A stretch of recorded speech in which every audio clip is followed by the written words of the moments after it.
We're now just hours away from the start of closing arguments in Donald Trump's criminal hush money trial. All right, people have been lined up outside the courthouse for days to try to get a chance to be a part of history. Fox 5's Morgan McKay joins us now from outside with a preview of what we can expect in the coming days. Morgan. Steve, Natasha, some of these people in line outside the courthouse have been here since last Thursday.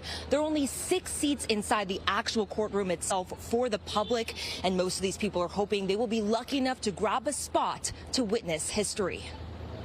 12 jurors could decide as soon as this week whether or not former President Donald Trump is guilty of falsifying business records in order to bury negative stories ahead of the 2016 election.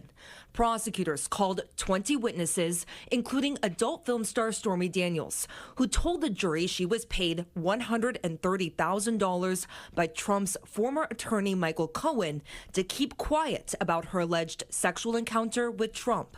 But while her testimony was gripping, it is Cohen's testimony that prosecutors hung most of their case on. Judge George Grasso, who has been attending every day of the trial, says it will all come down to if Cohen can be believed. Michael Cohen had his ups and downs, but I believe that his testimony fundamentally held together on the key points. Cohen testified that he was ordered by Trump to pay Daniels to keep her quiet. But while Cohen was a linchpin in the prosecution's case, his testimony was also a highlight for the defense.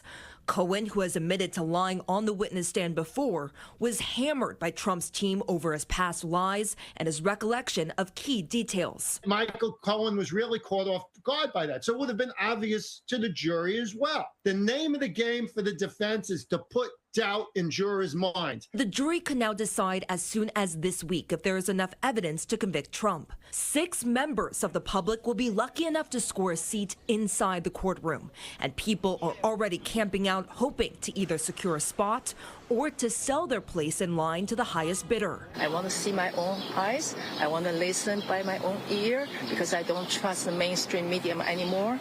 And also, I'm a Trump supporter. Now closing arguments will begin at 9:30 a.m. tomorrow. Reporting live, I'm Morgan McKay. Steve, Natasha, back to you.